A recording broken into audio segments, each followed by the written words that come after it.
वेदस्य मायानिस्थ सुतम मे मा प्रहासीरलीना हितेनाहोरात्रं संध्यान्तं वदिष्यामि सत्यं वदिष्यामि तन्मामवतु तद्भक्तारमवतु अवतु मामवतु भक्तारमवतु भक्तारम्।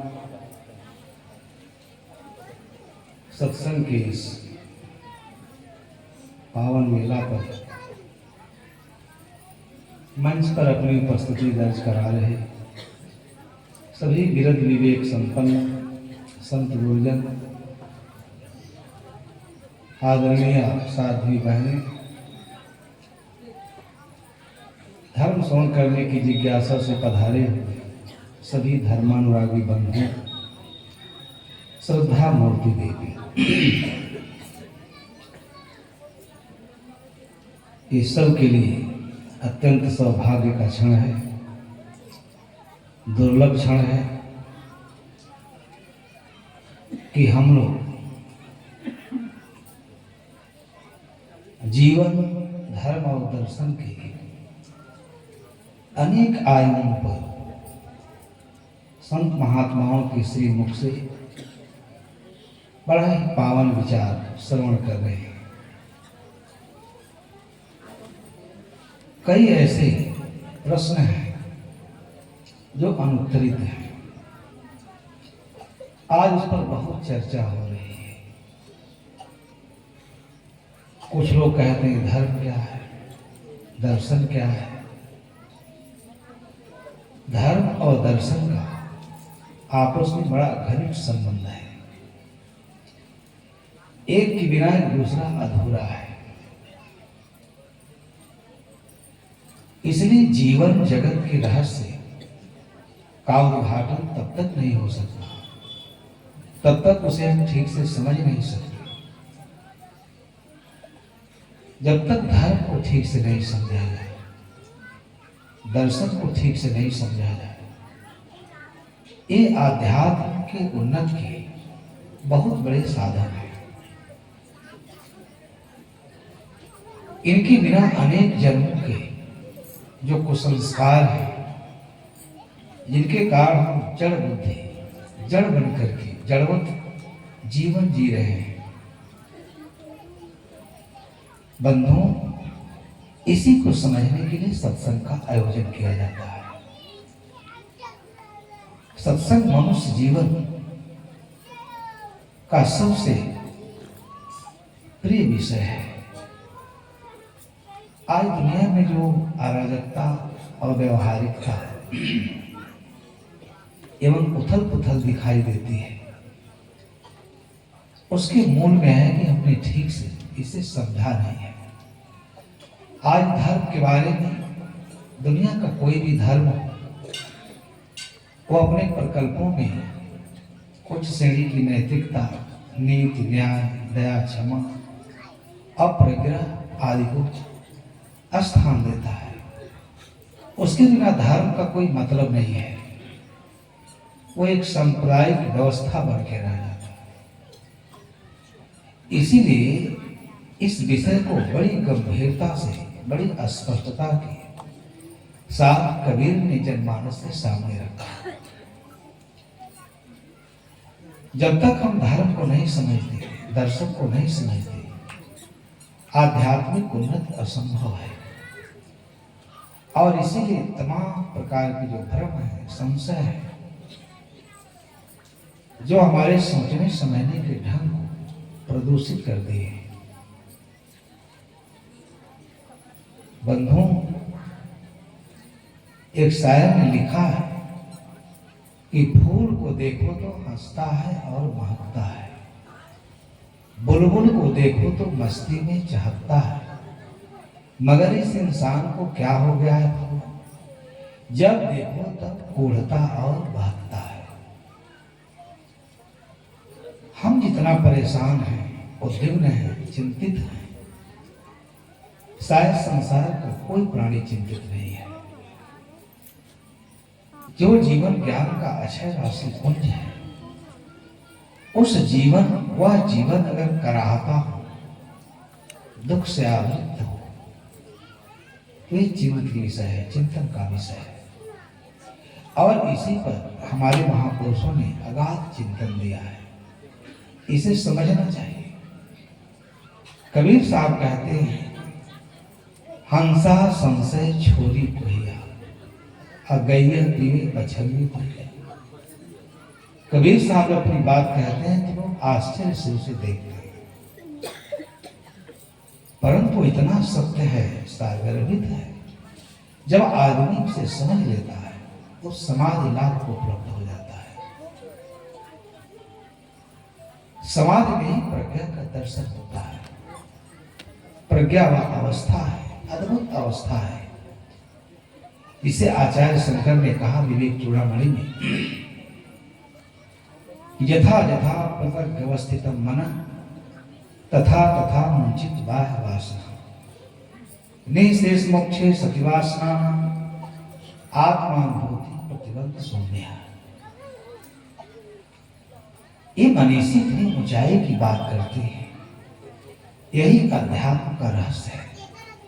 कबीर साहब उसको जन भाषा में कहते हैं, बड़ी उदारता पूर्वक कहते हैं, अधिक से अधिक लोग उसे समझ करें और तृष्णा के त्याग कर, जो विश्व रूपी नीचे तृष्णा है, जिसके कारण सारे लोग उद्विग्न हैं, चिंतित हैं, विकल हैं, क्रांत हैं, दुखी हैं, लेकिन कोई वेदना में पश्चिम नहीं हो पाता। कैसे होगा? जब उसे ठीक से समझेगा। इसलिए आचार्य शंकर का जो संदेश है उसे समझें। यथा यथा प्रत्यक्ष अवस्थितम मनः, प्रत्यक्ष माने होता है भीतर। हम अनादि काल से जो बाह्य वस्तुएं हैं, द्रव्य है, पदार्थ है, आयिक लौकिक भोग की वस्तुएं हैं, सब क्षणिक है। उसमें इतना हम विमुग्ध है, मंत्रमुग्ध है कि हमें अपनी सत्ता महत्ता का पता नहीं चलता। यथा यथा प्रत्यक्ष अवस्थितम मनः तथा तथा मुंचित बाह्य वासना। यही पर हमें आध्यात्म की आवश्यकता है, धर्म की आवश्यकता है, दर्शन की आवश्यकता है। दर्शन का मतलब होता है जिसे देख लेने के बाद हमारी दौड़ समाप्त हो जाए, हम अपने साक्षी भाव में, हम अपनी चेतना में ठहर जाए, रुक जाए। ये जीवन की बहुत बड़ी उपलब्धि है, मनुष्य नहीं कर पाता है और इसीलिए वो विकल है। जिस आंख से आप सारा जगत देखते हैं, ये तो भौतिक आंखों से देखते हैं। यह सत्संग व अंतर्दृष्टि उपलब्ध कराता है कि सारे संसार से लौटकर आप अंतर्मुखी होते हो। तब इसी जीवन में आपको एक नए जगत की, नए दुनिया की अनुभूति होती है। बड़ा अद्भुत वचन कहे गए हैं। इसलिए दर्शन जो आप सुनते हैं, सुन करके मनन करते हैं, तो आपके अंदर एक नया दृष्टिकोण, एक नया संसार का उद्घाटन होता है। जब उस परम सत्य को, दिव्य सत्य को आप समझ लेते हैं, तो जो अनाथ काल का अध्यास है बाहर दौड़ने का, ये भी कितना दुखद है कि सब कुछ पाते हैं, फिर भी वही दुख, वही पीड़ा, वही भोग, वही जलन, वही कूड़ा। ये अंतर्दृष्टि के बिना नहीं समझ सकते। सब कुछ मिला लेकिन आपके मन की पीड़ा नहीं गई, राग नहीं मिटा। आप उसी राग द्वेष की अग्नि में, भट्ठी में निरंतर जल रहे हैं। जल करके अपने को स्वाहा कर देते हैं, परंतु फिर भी कुछ भी हाथ नहीं लगता। इसलिए साहब कहते हैं, ये सत्संग वह दृष्टि उपलब्ध कराती है कि आदमी अपने बहिर्मुखता का परित्याग करके अंतर्मुखी होता है। जैसे उपनिषद के ऋषियों ने कहा, जब आप उपनिषद को पढ़ते हैं ऐसे दुर्लभ प्रसंग उसमें आते हैं कि मन एकदम सिहर उठता है। जब जमाचार्य नचिकेता को उपदेश दे रहे हैं, प्राण खान वेतने स्वयं बहुत अस्मात् प्राण कश्चित नान्तरात्मा कश्चित धीरा प्रत्यगात्मा नक्षत आविचक्षु अवितत्व क्षण। आदमी सब प्राप्त करता है इस दुनिया में, सारा ऐहिक भोग, लेकिन जितना उस संसार की वस्तुएं मिलती हैं उतना वो व्यापक दुख से घिर जाता है। जब उसे इसी जीवन में अमृत की उपलब्धि होती है, इसलिए धर्मशास्त्रों का अध्ययन मनन अत्यंत आवश्यक है। उपनिषद का ज्ञान तो स्वर्ण स्तंभ की तरह से है। कोई भी ठीक से पढ़े तो अपने जीवन में आध्यात्म के पराकाष्ठा को पहुंच सकता है। ऋषि कहता है नचिकेता को, जमाचार्य कहते हैं कि प्रकृति ने इंद्रियों को स्वाभाविक रूप से बहिर्मुख बनाया, इसलिए आदमी बाहर आनंद खोजता है। आनंद मिलता है जब ये सब क्षणिक है, परिणाम में सब दुख है। कितनी ऊंचा दार्शनिक ज्ञान है। ये उच्च श्रेणी के नैतिकता के बिना इस रहस्य को हम नहीं समझ सकते। इसीलिए आज बड़े बड़े उपाधियों को पा करके डॉक्टर, मास्टर, कलेक्टर बन करके भी आदमी पीड़ित है, क्योंकि सब कुछ उसके पास है, मेधा है, प्रतिभा है, परंतु समझ नहीं है। मनुष्य जीवन में समझ का बहुत मूल्य है। जब धीरे धीरे आदमी समझता है संसार की नश्वरता को, क्षणभंगुरता को, उसके परिवर्तनशीलता को, इसलिए जब तक बाह्य जगत की विनाश की वेदना का ज्ञान नहीं हो जाता तब तक हम काल के चक्र में पीछे जाएंगे। उस वेदना को समझना चाहिए, परिवर्तनशीलता। जब आदमी ठीक से समझ लेता है, उससे मुड़ जाता है, उसकी बहिर्मुखता। इसलिए ऋषि कहता है कि प्रकृति ने इंद्रियों को स्वाभाविक रूप से बहिर्मुख बनाया है। सब दौड़ पड़ते हैं भोगों के लिए, भोग मिलता भी है, लेकिन फिर वही निराशा, वही दुख, वही पीड़ा। इसलिए कहीं ना कहीं मन उपराम होना चाहिए। इसलिए आदमी बाहर देखता है, अंदर नहीं देखता है। कोई धीर पुरुष है जो अपने सारे इंद्रियों को समेट लेता है। कश्चित धीर प्रत्यगात्मा निक्षत, वो भीतर देखता है। जब भीतर देखता है तो दिव्य और अलौकिक ज्ञान से वो जगमगा उठता है। जब तक बाहर देखता है तब तक तो मलिनता में पड़ा रहता है, क्योंकि बाहर तो कुछ है ही नहीं, केवल विनाश है। और इसलिए वो मृत्यु के चक्कर में पीसा जाता है। बंधु, इसलिए वह कोई धीर पुरुष है। धीर कैसे होंगे?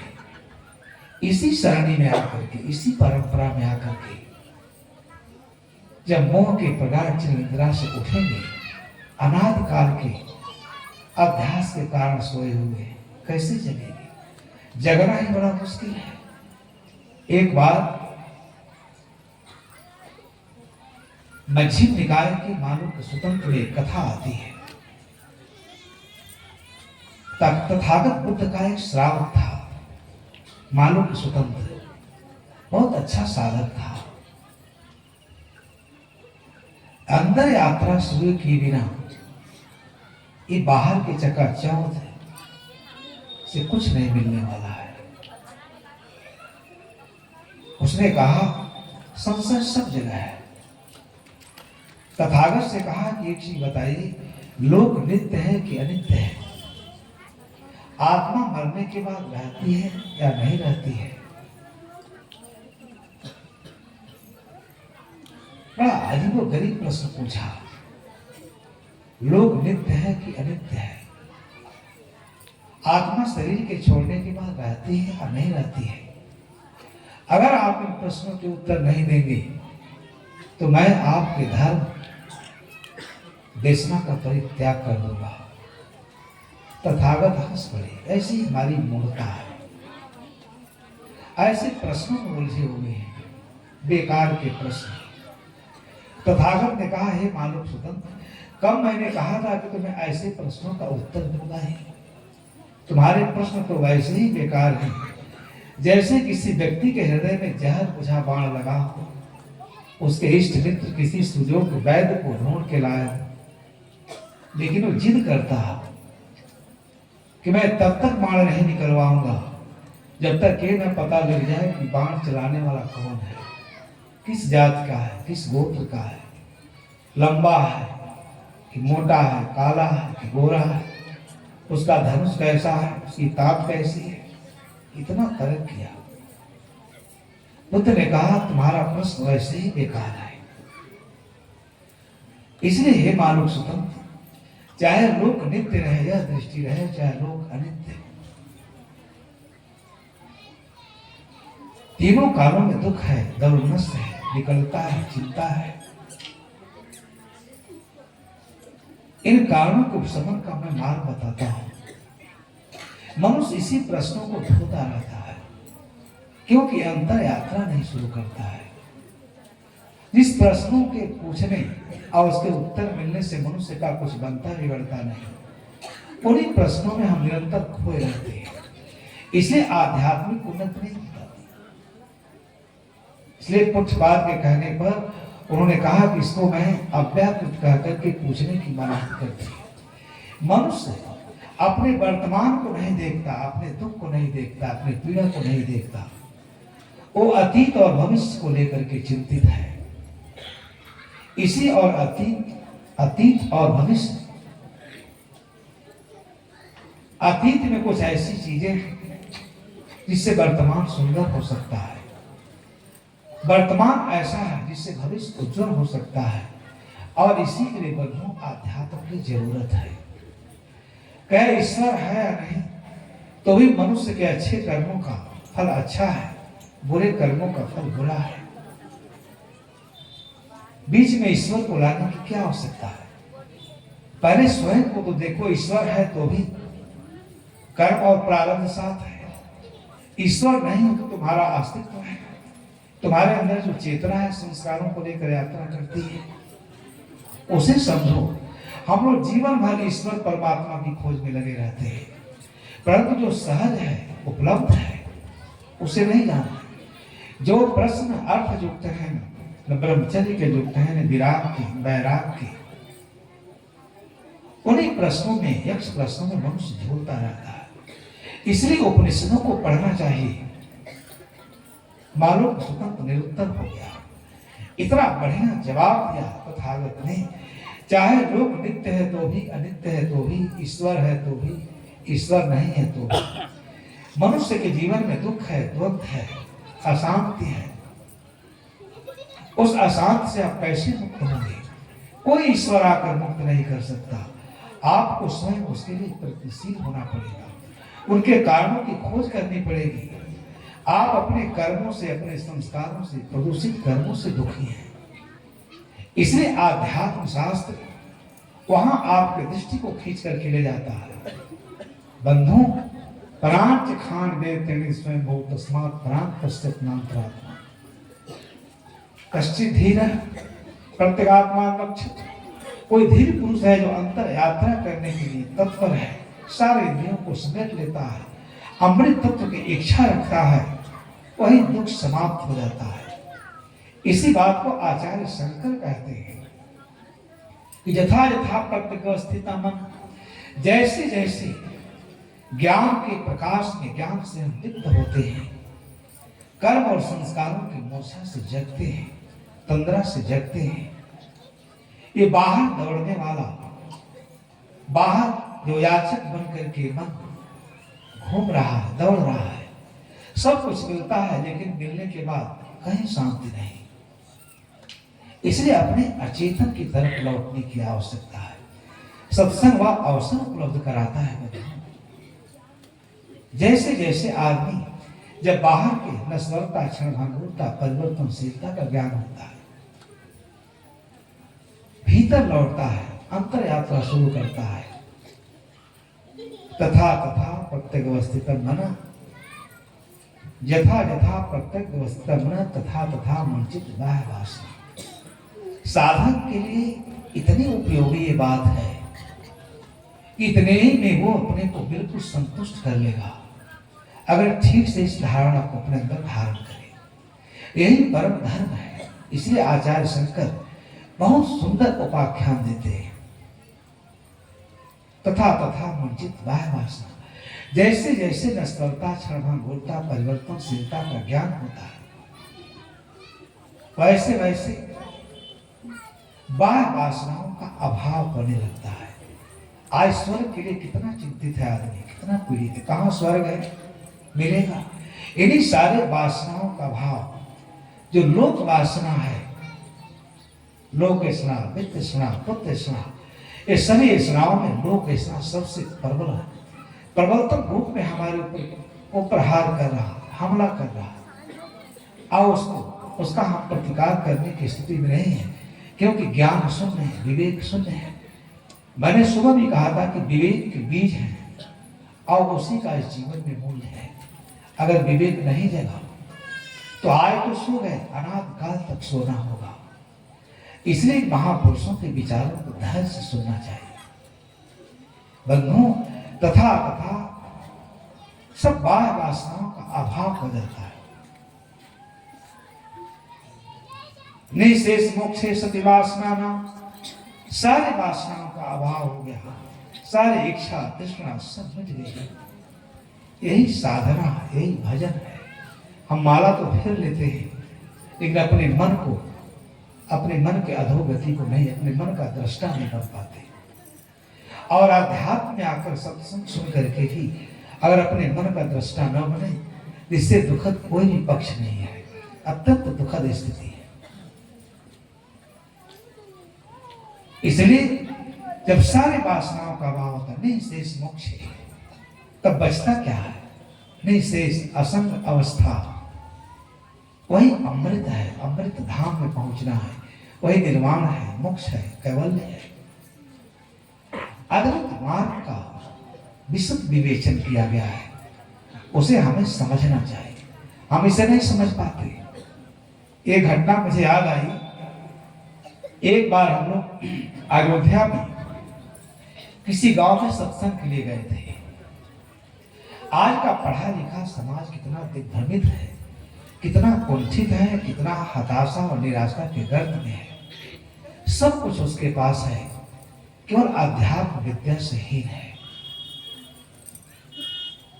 इसलिए उस श्रेणी की नैतिकता के लिए, दया के लिए, करुणा के लिए, अपरिग्रह के लिए हमें ऐसे संस्थानों की आवश्यकता है। यहीं से सुंदर संदेश जाएगा।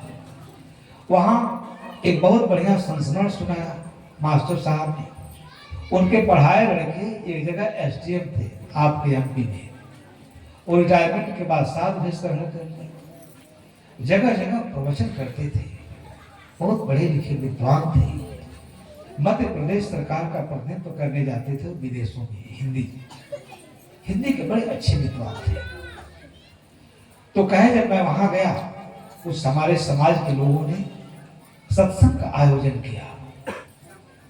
जब वहां गए, चारों तरफ पोस्टर, बैनर, पर्चा बंट रहा था। एसडीएम साहब ने भी कहीं देखा तो गुरु के प्रति श्रद्धा उमड़ पड़ी। पढ़ाए थे स्कूल में, वहां जाकर बैठ करके प्रवचन सुने। एकदम बड़ी तन्मयता से सुने। और प्रवचन सुनने के बाद जैसे लगा एक चिंगारी भड़क गई उनके अंदर, एक रुचि बढ़ी कि गुरुजी रिटायरमेंट के बाद इतना अच्छा प्रवचन तो मैंने सुना ही नहीं। जाकर के मिले और कहे, महाराज जी, हमारी पत्नी यही सिविल जज है, हम दोनों की पोस्टिंग यही है। बहुत सुंदर हम लोगों ने भवन बनाया है। आदमी भौतिक उन्नति से इतना इतराता है और वही घमंड उसे चर डालता है। उसी घमंड में वो आध्यात्मिक उन्नति नहीं कर पाता और अपने ऐसे अद्भुत रत्न तुल्य जीवन को धन के पीछे दौड़ते दौड़ते, धन में पागल होकर, धन कमाना चाहिए, नीति पूर्वक कमाना चाहिए, जितना आवश्यक उतना ही कमाना चाहिए। अगर अधिक कमाओगे तो दूसरे का हक छीनोगे। और यही हो रहा, आज पढ़े लिखे लोग कितना गंदा आचरण कर रहे हैं। उनका बस चले तो जिले की पूरी प्रॉपर्टी हड़प जाए। इतनी समय नहीं कि लेके जाएंगे कहाँ, थोड़ी दिन रहना है। कितना सुंदर जीवन है। आदमी कितना विनाश को निमंत्रण दे दे के बुला रहा है। गुरु जी भी बड़े खुश हुए, मेरा पढ़ा लड़का एसडीएम है, उसकी पत्नी सिविल जज है। अब सवेरे बहुत सारे लोगों को अपने आवास पर बुला दिया। एसडीएम थे, प्रतिष्ठित व्यक्ति। बहुत सारे लोग गए प्रवचन सुनने के लिए। जब साहब गए तो देखे तो उनके मकान के ऊपर एक हंडी टीक करके रखी गई थी। हंडी जानते हैं, काली फाली चूना उना पूछ करके, हड़िया कहते हैं आप, हमारे हंडी कही जाती है। वहां गए, जब प्रवचन समाप्त हुआ तो धीरे से बुलाया, कहे एसडीएम साहब मैं तो बड़ा हतप्रभ हूं। आपके छत पर मैंने देखा और एक हमारे काशी कोतवाल भैरवनाथ है, उनका भी आप बड़ा विराट रूप रखते हैं। आप लोहे का बनाकर दरवाजे पर लटका है। सब जगह की बात है, अंतर कुछ नहीं है। उत्तर प्रदेश, एमपी, छत्तीसगढ़, थोड़ा बोली भाषा का अंतर है, बाकी सब तो उसी धारा में बह रहे हैं। कहे दरवाजे पर क्या लटकाए हैं आप, कहे महाराज ये काल भैरव है, ये काल से बचा देते हैं। आदमी की मूर्खता का कोई अंत नहीं। अपने हाथ से लोहे का काले रंग का एक बना लिया है देवता, अब कहता है सबसे हमको बचा ले। पढ़ा लिखा है, एसडीएम है, कैसे समझाएं उसको। कहे वहां क्या रखें, कहे महाराज ये हम लोग इतनी अच्छी कमाई है हम दोनों की, इस पूरे मोहल्ले में सबसे अच्छी मकान है। एक ज्योतिषी आए, वो कहे कि देखो तुम्हारे मकान को नजर लग जाएगी, इसलिए हम एक, उन्होंने कुछ जोक टेम किया और काली हंडी में बना कर रख दी ताकि मकान को नजर न लग जाए। साहब ने कहा महाराज मकान तो जड़ है, इसमें नजर लगने की तो कोई कहीं दूर दूर तक कोई संभावना नहीं है। मुझे तो डर लग रहा है, इसलिए कहीं आपको नजर न लग जाए, इसलिए आप लोग जज साहिब और आप दोनों, आप लोग काली हंडी को गले में लटका कर लेके चला कर, कहीं आपको नजर लग जाएगी तो बड़ा मुश्किल। आदमी कितना भोला भटका, केवल अध्यात्म शास्त्र नहीं है, पढ़ा है लिखा है, परंतु विचार कला से इतना हीन है। ये सत्संग विचार की कला उपलब्ध कराती है। धर्म पर मैंने बोला, धर्मों ने केवल विस्मरण किया, मनुष्यता का, मानवता का कत्ल किया। आप में सही समझ पैदा नहीं होने दी। हमारे ऋषि मुनि ऐसे नहीं, उन प्राचीन ग्रंथों को पढ़िए, एकदम मोक्ष कैवल्य सहज ही प्राप्त हो जाता है। अद्भुत वचनों का वहां विश्लेषण है और दुर्लभ विश्लेषण है। इसलिए आचार्य शंकर कह रहे हैं जथा जथा प्रत्यक्ष व्यवस्थितम मन। ये 12 वस्तुओं के चकाचौंध में इसकी उपलब्धि पर इतराने की आवश्यकता नहीं है। क्षण भर के लिए, सदा के लिए विलुप्त हो जाएंगे। दिवा स्वप्न, ये सब सपना ही हम लोग देख रहे हैं, इस सपने सोचने की आवश्यकता है। गोस्वामी जी ने कहा ना, जाना है जब जीव जब जागा, जब सब विषय विलास निरागा। लेकिन संशय, अज्ञान, अविद्या का इतना आवरण है, उसको हम भेद नहीं पाते। वंचित बाह्य वासना नहीं शेष मोक्षे सत्य वासना, यही हमें काम करना है। जागकर संसार की इच्छा, तृष्णा, वासना, कामना पर विजय प्राप्त करनी है, तब हम मोक्ष के उत्तम फल को प्राप्त कर सकते हैं। आत्मानुभूति प्रतिबंध शून्य है, कितनी सुंदर व्याख्या है। सब प्रसारित प्रतिबंधों से शून्य, एकदम विमल, निर्विकारी, निर्मल, असंग, शुद्ध बुद्ध चेतन के दैनिकमान अवस्था में हम पहुंच गए। आत्मानुभूति या आत्मानुभूत के बिना ही सारी विसंगतियां हमारे जीवन में पैदा होती हैं। इसलिए सदगुरु कबीर साहब कहते हैं, हंसा संशय छोड़ी कोई गैया पीवे बछल में पिए। लोग तुरंत आश्चर्य के सागर में चले जाते हैं। यही हो रहा है, यही वितंडावाद, यही वितर्क हमारे समझ में नहीं आता। ये माया, माया तो कुछ है नहीं, केवल हमारे वृत्ति के सरोवर में उठने वाला एक वृत्ति है और हमको हर समय घेरे हुए है, उससे हम मुक्त ही नहीं हो पाते हैं। इसलिए बंधुओं, सत्संग सुनने की आवश्यकता है। हंसा कबीर साहब इतने महान पुरुष हैं, उनका आदर्श चरित्र इतना ऊंचा है, उसके समकक्ष कोई बैठता ही नहीं। किसी महापुरुष ने आपको हंस कह के संबोधित किया सुने? किसी गीता भागवत रामायण में? साहब मनुष्य को हंस कहते हैं। भाई हम हंस है नहीं, हम तो कौवा हैं। ज्ञान साहब कहा करते थे ना कि वो तो काला कौवा है, लेकिन ये कौवों से ज्यादा खतरा तो हम लोग, जो कौवों का स्वभाव हो गया, इससे है। इसलिए अनेक ऐसे दुर्लभ प्रसंगों की चर्चा की। हंसा हो चित सवेरा, हंसा संशय छूरी है हंस। हम हंस है नहीं, हमके हंस बनना है। इस सत्संग अवसर उपलब्ध कराता है कि हम बिल्कुल जब सारे विकारों के, अपने अंदर के मलों को, कासायों को, विकारों को बिल्कुल जब निर्मल बुद्धि के हो जाए, तब हम हंस हो जाते हैं। ये संत लोग आपको हंस बनाने आए हैं, निर्विकारी बनाने आए हैं। सत्संग सुन करके भी अगर आप अपने संस्कारों, बुरे संस्कारों का परित्याग न किया तो आपका दुर्भाग्य है।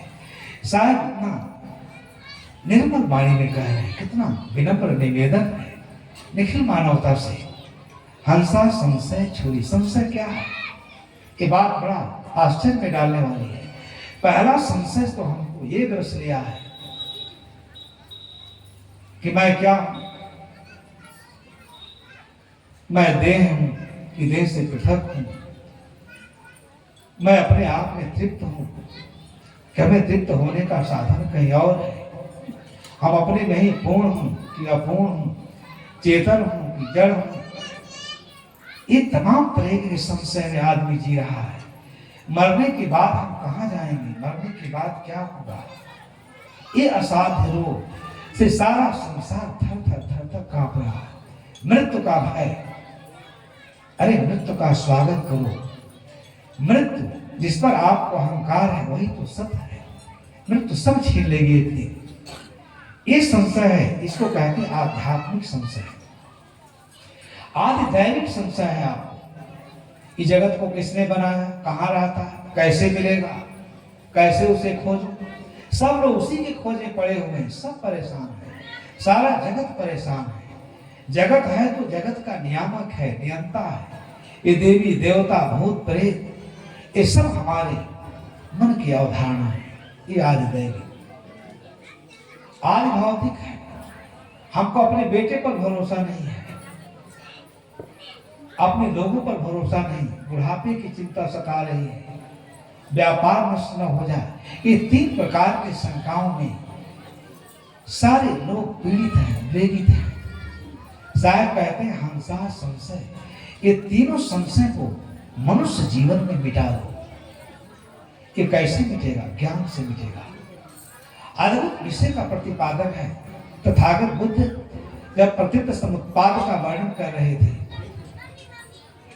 इसे आश्रित उत्पत्ति का सिद्धांत कहा जाता है। एक दिन उन्होंने अपने मन को ठहराया। कहाँ ठहराया? एकदम एकाग्र चित्त कर लिया और जगत को देखने लगे, जगत के नियमों को देखने लगे। एकदम शून्य हो गया। कैसा जीवन प्रवाह है, भयावह है। अविद्या से संस्कार का जन्म होता है। इसलिए जब तक अविद्या न मिटे, अविद्या का अभाव न होता, अविद्या बहुत बड़ा विषय है। इसलिए शास्त्र में कहा गया है अविद्या का मिट जाना ही ज्ञान है। जब तक अविद्या नहीं मिटती है किसी को ज्ञान नहीं हो सकता। कैसे ज्ञान होगा? लोग खूब भगत हो जाते हैं, खूब सेवा परायणता आ जाती है, लेकिन अविद्या घेरे रहती है। एक बार एक बहुत बड़ा ज्योतिषी आया था, लोग हाथ देखता था, आदमी दौड़े दौड़े चला जाता है ज्योतिषी के पास। महाराज हमारे रेखा में देखिए क्या है। अपना रेखा तो जानता नहीं, दिन भर भीख मांगता रहता है और आप उसके पास बिना बुलाए चले जाते हैं, हाथ दिखाते हैं। अब इतनी बड़ी बड़ी बात बताने लगा, उसके पास तो विद्या होती है, नाटक चातक चातुरी मोहिनी मारण चारण सब विद्या है। इसलिए साहब ने कहा कि 64 विद्या जोड़ के 14 चंदा मान, जयगर किसका चांदना जयगर शत्रु नहीं। जीवन में सब कुछ मिला लेकिन सच्चा पथ प्रदर्शक नहीं मिला, गुरु नहीं मिला, सब बेकार चला जाता है। आपका ये तीनों संसार भ्रम मिट नहीं सकता। अब वहां राजा के मंत्री भी गए, मंत्रियों ने देखा, कहा भाई इसको तो राजा के यहाँ ले जाने की आवश्यकता है। राजा से निवेदन किया, कहा महाराज वो सब बता देता है, सबका भूत भविष्य दुख सुख आदि व्याधि। नियम प्रकृति के नियम इतने शाश्वत हैं, दुख दूसरा हमें कोई नहीं दे सकता। जीवन में जो भी दुख है हमारे इसे अविद्या का परिणाम है, अनेक जन्मों के संस्कार हैं। हम ज्योति के पास चले जाते, राजा भी खुश हो गया, कहा चलो उसको दरबार में ले आओ। राजा प्रबुद्ध था, बुद्धिमान था, और जैसे ज्योतिषी सोचा कि राजा के यहाँ हमको भविष्य समाचार चलना है, एकदम खुश हो गया। कभी तो छोटी छोटी मुर्गी जाल में फंसी थी, बड़ा मुल्ला जाल में फंस गया। अब वहां जब गया तो राजा बेंत मंगा करके सब शाम को भिगा दिया था।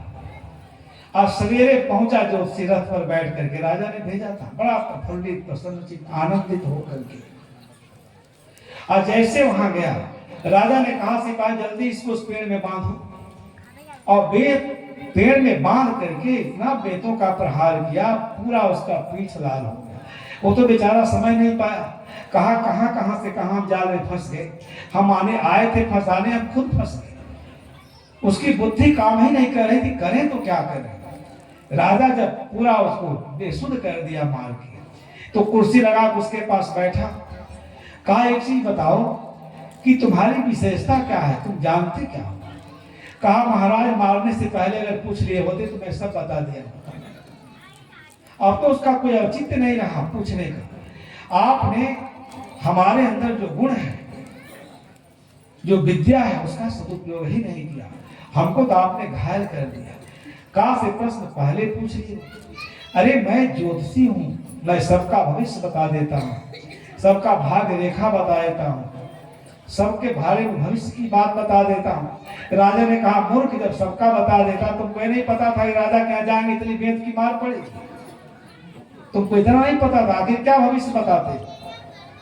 आज आदमी इन्हीं सब सारे संशयों से ग्रसित है, महादुखी। इसलिए 3 प्रकार के संशयों का निवारण कैसे होगा। कबीर साहब की भाषा बड़ी अद्भुत है, हमें हंस कह रहे हैं, और इस पर हमको मनन करना चाहिए कि क्या हम लोग हंस हैं। हम लोग शराब पीते हैं, मांस खाते हैं, झूठ बोलते हैं, निंदा करते हैं, चुगली करते हैं, क्षणिक लाभ के लिए कितना नीचे गिर जाते हैं। हंस कहाँ, हमें हंस बनने का शक्ति है, सामर्थ्य है। इसलिए कबीर साहब कह रहे हैं उठो जागो, अपनी चेतना को जगाओ, अपने बुद्धि को निर्मल करो, अज्ञान के गहरे खाई से निकलने का प्रयत्न करो। गैया पिए बछड़े, माया क्या है, यह माया अविद्यावश। इसलिए प्रकृत समुत्पाद में तथागत ने कहा सबसे बड़ा दुख का कारण अविद्या है। अविद्या से संस्कार बनते हैं, संस्कार से चेतना बनती है, चेतना से नाम और रूप बनते हैं। ध्यान से सुनिएगा, ये सत्संग कोई आनंद का विषय नहीं है। नाम और रूप से 6 इंद्रियों का विकास होता है, आंख कान नाक चमा मन, उनमें 6 विषयों का संचार होता है। 6 विषयों के संपर्क से संवेदना उत्पन्न होती है, संवेदना से इच्छा तृष्णा उत्कट अभिलाषा, उससे आसक्ति, आसक्ति से जन्म, आसक्ति से क्रियमाण यह होता है। करने से जन्म, लेने से आसक्ति से जन्म, और जन्म से क्या होता है, जन्म मरण दुख आदि। इतना लंबा एक भवसागर है, इसका अंत नहीं। इसलिए सत्संग में जाकर पहले अविद्या का नाश करना चाहिए। अगर अविद्या का नाश आपने कर लिया, नष्ट कर लिया, छोड़िए लाइट, पहले नहीं लाइट थी तो भी सत्संग होता। आवाज तो सुनाई दे रहा है। आप सत्संग में आए हैं। सत्संग सुनने का सबसे बड़ा लाभ है कि अपने अंदर के अविद्या का नाश करें। अविद्या से अर्थ यहाँ लोक वासना, जो क्षुद्र वासना की दास्ता में पड़ करके आप अपने साथ आत्मघात कर रहे हैं, अनर्थ कर रहे हैं, पापाचार, दुराचार, दुराचरण में लिप्त हैं, ये केवल अविद्या के कारण है। आपने अनेक प्रसंग देखा होगा, अविद्या इतनी प्रबल है कि सारे शास्त्रों को पढ़ करके एक से एक ज्ञानी पुरुष भी आप हजारों लोगों को परास्त कर सकते हैं, लेकिन आप अपने अविद्या को अगर नहीं परास्त की तो आवागमन का राह बड़ा लंबा हो जाएगा, दुर्गम हो जाएगा। इसलिए धर्म का जो क्षेत्र है, अध्यात्म का क्षेत्र है, इसका आशय है अपने अविद्या को नष्ट करना। अगर अविद्या नष्ट नहीं, अविद्या से तात्पर्य है सारे क्षुद्र वासनाओं के दास्ता से मुक्त हो जाना, जिसके कारण जीवन में सारा संतरास है, अनुताप है, भ्रांति, भ्रम है। ये आदमी नहीं कर पाता। मुंबई में एक डॉक्टर साहब थे, तो डॉक्टर साहब जी बताया करते थे, आप लोग भी सुने होंगे। तो एक जगह सत्संग चल रहा था मुंबई में, तो डॉक्टर साहब आए, सत्संग सुने, उनके मन में श्रद्धा उपजी, जैसे हमारे आदरणीय डॉक्टर साहब आए। और ऐसे लोग अगर सत्संग में 10 मिनट का भी समय दें तो समाज, ये राष्ट्र बहुत सुंदर होगा। हम सब पर विजय प्राप्त करते हैं, लेकिन अपने मन पर विजय नहीं प्राप्त करते। अविद्यावश, अज्ञानवश, वही हमारा सबसे बड़ा शत्रु है। और इसलिए सब कुछ पा करके भी हम दुखी हैं। आपके निमंत्रण पत्र में लिखा है, सारी भौतिक उन्नतियों के बाद भी आदमी दुखी क्यों है? क्योंकि वो सब कुछ समझा है, स्वयं को नहीं समझा है, अपने को नहीं समझा है। आदमी कितना प्रपंच किया इस दुनिया में धर्म के नाम पर। एक शायर ने लिखा है, हम क्या बनाने आए थे, क्या क्या बना बैठे। कहीं मंदिर बना बैठे, कहीं मस्जिद बना बैठे। अरे हमसे तो जात अच्छी उन परिंदों की है, कहीं मंदिर पर जा बैठे, कहीं मस्जिद पर जा बैठे। कहीं भेद करती हो। हम लोग इतना घृणा से भरे हुए, मुसलमानों से हिंदुओं को घृणा, हिंदुओं से ईसाइयों को घृणा। अब इसी में तथ्य हम नहीं समझ पाते। धर्म तो सबके लिए आवश्यक है। ईसाई धर्म नहीं, इस्लाम धर्म नहीं, हिंदू धर्म नहीं, यह एक सांप्रदायिक व्यवस्था है। इससे बहुत ऊपर उठने की आवश्यकता है, तब आप आध्यात्म के देश में पहुंच पाएंगे। यहाँ इसकी कोई आवश्यकता नहीं, सब भाव मिट जाएंगे। डॉक्टर साहब आए, सुने, कहे सवेरे हमारे यहाँ सत्संग होगा, साहब को ले गए। सत्संग हुआ, बहुत सारे लोग आए थे, बैठे थे। साहब बैठे घर में जलपान करने, परिचय पूछने लगे। कहे कितने लोग हैं? कहे मेरी एक बेटी MBBS कर रही है और बेटा भी उसकी तैयारी कर रहा है, पत्नी भी डॉक्टर है, हम भी डॉक्टर हैं। कहे आपके माता पिता? कहे यही तो बड़ा गड़बड़ बात है। माता पिता का हमारे पत्नी से बिल्कुल 36 का आंकड़ा है, वो तो पढ़ती ही नहीं। कहे हैं कहाँ? कहे इसलिए मैं उनको जानते कहाँ कर दिया हूँ, आजकल वृद्धा आश्रम है और हरिद्वार वगैरह में जाएंगे। इतना लज्जा आती है, शर्म आती है इसको सुन करके। वृद्धा आश्रम ये भारत का कॉन्सेप्ट नहीं है। भारत में तो देवता का है। जिस घर में वृद्धों का आदर नहीं, पूजा नहीं, सम्मान नहीं, वही तो घर नरक है। आज सबका घर नरक क्यों हुआ है? क्योंकि आपने असली देवता का सम्मान करना भूल गए, पूजा करना भूल गए। साहब सवेरे कहे थे कितने अपने माता पिता का चरण छूते हैं? एक आदमी हाथ उठा। आप पत्थर की मूर्ति के पास आप सारे लोग जाते हो। हमारी बहन देखा तुलसी के पेड़ के पास दिया जला रही है। अरे तुलसी पे दिया जलाओ, श्रद्धा है, पर इतनी श्रद्धा अपने बुजुर्गों में रखना चाहिए। साहब एकदम आग बबूला हो गए। कहे उनको तो मैं अनाथालय में कराया हूँ साहब जी, पत्नी से पढ़ता नहीं है, वहाँ बड़ी अच्छी व्यवस्था मैं किया हूँ, 50,000 महीने देता हूँ, एकदम AC कमरा में रहते हैं, बड़ी अच्छी व्यवस्था है, जाकर एक दिन देख आता हूँ। साहब एकदम भड़क गए। कहे मैं जानता कि तुम इतने नालायक हो तो मैं यहाँ आता ही नहीं। अरे जिस माता पिता ने तुमको डॉक्टर बनाया पढ़ा लिखा करके, अगर वहां सोने के थाली में खा रहे होंगे, उनकी आत्मा कलप रही होगी। इससे अच्छा तो मैं निसंतान ही होता तो अच्छा था। सब लोग अपने परिवार के साथ, अपने नाती पोता के साथ रहना चाहते हैं। पत्नी सुन रही है, वो घर नरक है हम जानते हैं कि आप इतने नालायक हैं। अगर वो आपके माता पिता कहीं आपको होटल में गिलास धुलवाए होते तो शायद आप उनका सेवा करते।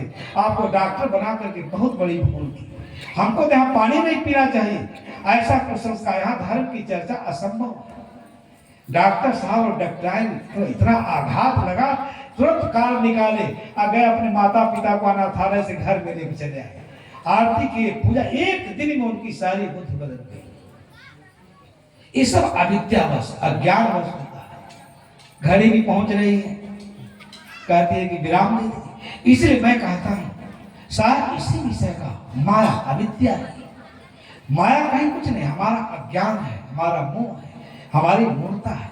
माया की कहीं स्वतंत्र सत्ता नहीं, लेकिन हमको बिल्कुल निस्तेज बना देती है। गाय है माया, ये जीव क्या है? बछड़ू। इस जीव को निस्तेज बना देती है माया, इसका इतना दोहन कर देती है। आप सब पढ़े लिखे लोग भी सुंदर और पवित्र आचरण नहीं कर पाते हैं बंधु। इसलिए हमें करना क्या चाहिए सत्संग में? थोड़े समय में आपको बताकर मैं बात बंद करूं कि सबसे पहला काम है, दायित्व है सत्संग सुनने के बाद अविद्या का विध्वंस करें। अविद्या का तात्पर्य है इतना मोह है, अज्ञान है, क्षुद्र वासनाएं है। इसमें क्षणिक सुख तो है, परिणाम में महानरक है, दुख है, पीड़ा है। उसका अंत करें, ये सत्संग की सार्थकता है। अगर वासना मिट गई, सारे वासनाओं का अभाव हो गया, जगत के अनित्यता का बोध हो गया, श्रवण मनन निध्यासन। ये कबीर साहब ने कहा, आध घड़ी सत्संग सुमिरन बरिस 50। अगर आप 1 घंटा माला फेरते उसमें तत्व बोध नहीं हो सकता, आत्मिक उन्नत और आत्मिक विकास नहीं हो सकता। 1 घंटा सत्संग सुने तो पूर्ण आपका चित्त में वही संसार तत्परत्वेन शोधे। एकदम चित्त जो आच्छादित, सारा संसार माया मोह अविद्या जो आपके चित्त को आच्छादित कर लिए, एकदम उसका अभाव होने लगता है। वही असली जीवन है। उसमें नैतिकता, उच्च श्रेणी की नैतिकता की आवश्यकता है। उच्च श्रेणी की नैतिकता ही धर्म है।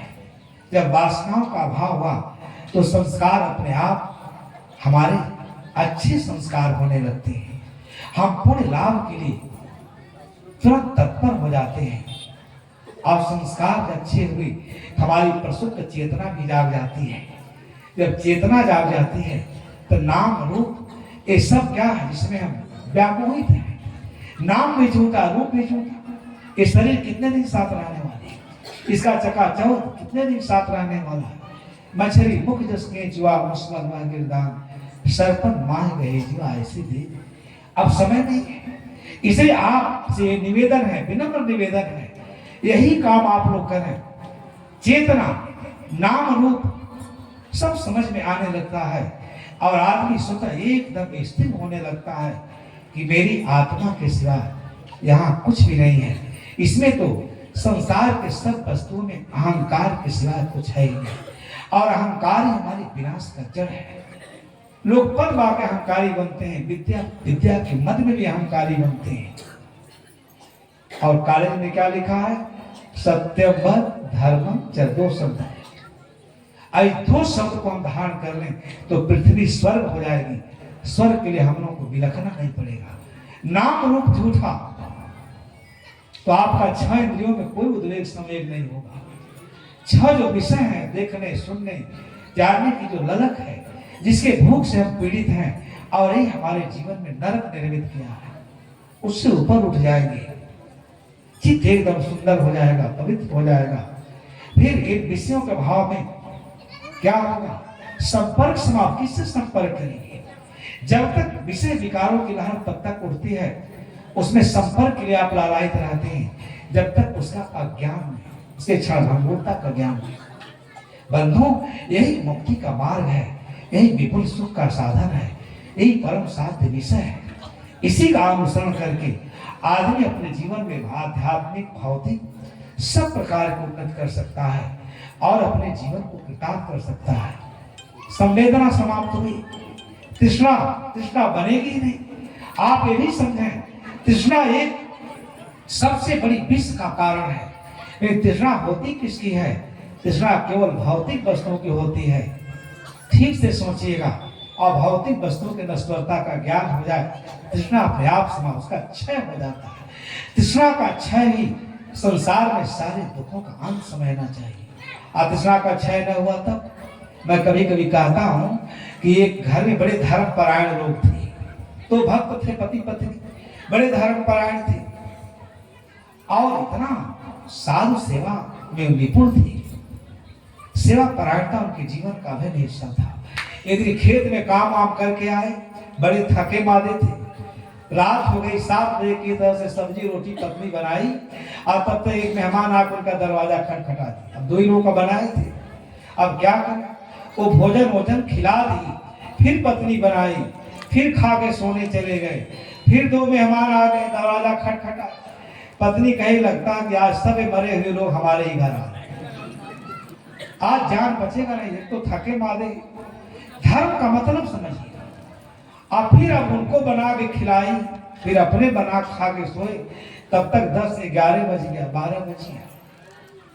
अब जैसे सोने गए, जाड़े का दिन था, रजाई ओढ़ के सोए और तब तक तीसरा मेहमान दरवाजा खटखटा दिया। पत्नी तो एकदम झल्ला गई।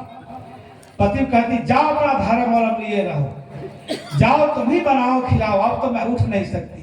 क्या पता सारे मेहमान, सारे नालायक हमारा ही घर देख लिए। 12 बजे आने का कोई टाइम नहीं, आज तो हम मर जाएंगे भोजन बनाते बनाते। अब पति तो बड़ा धर्मपरायण था, कहा हम कैसे सोए। अतिथि देवो भव, दरवाजे से लौट जाएगा। जाके धीरे से खोलता तो देखता उसके साले साहब आए। कहता, देखो तुम्हारी बहन बहुत नाराज है, बोलना मत, एक शब्द मत बोलना, एकदम थक गई है। दिन भर खेत में काम किया, रात को भोजन बनाई, 3-3, 4-4 बार मेहमान आ गए। चलो हम तुमको चाय वाय पिलाते हैं और चुपचाप सो जाना। अब उसकी बहन तो जगी थी, कहीं बोलना मत, एकदम चलो चुपचाप सो जाओ, तुम तो बिल्कुल जाने पहचाने मेहमान हो, बिना खाए भी सो जाओ, कोई बात नहीं। आज ऐसे सुनी हमारा भाई आया है, एकदम रजाई में से छलांग लगा के निकली। कहीं तुम क्या जानते हो, बेहुदा कहीं, हमारा भाई, हम लोग साथ में रहे हैं, खाए हैं, पिए, मैं जानती हूँ क्या खाता पीता, तुम्हें क्या पता है, तुम क्या खिलाओगे। तुरंत उठ करके भोजन बनाने लगे। हम लोग हंसने के लिए कह देते, अंतिम घड़ी परीक्षा की होती है। ये धर्म नहीं है, धर्म परम साध्य विषय, वो सहिष्णुता होनी चाहिए, सरलता होनी चाहिए। मैं ज्यादा समय आपका नहीं लूंगा, समय बिल्कुल 5 बज गया, बहुत दूर से आप लोग आए हैं। एक विनम्र निवेदन मैंने किया, ये सत्संग सुनने का मतलब दुख से आत्यांतिक निवृत्ति, खुशहाल प्रसन्न जीवन जीना, प्रेम पूर्ण और प्रेम के प्रसाद में रहना। कबीर साहब ने बहुत कुछ कहा है, संसार के सारे महापुरुषों ने बहुत कुछ कहा है। गत दिनों विशोक बुद्ध ने कहा, सब बात सब गंतव्य ही न सब परिलाहो न बीजती। तो इस प्रकार धीरे धीरे दुख समुच्चय का नाश होता है और व्यक्ति ज्ञानाकार वृत्ति होकर के और अपने जीवन को एकदम पूर्णता पर पहुंचाता, अध्यात्म ऊंचाई पर पहुंचाता है।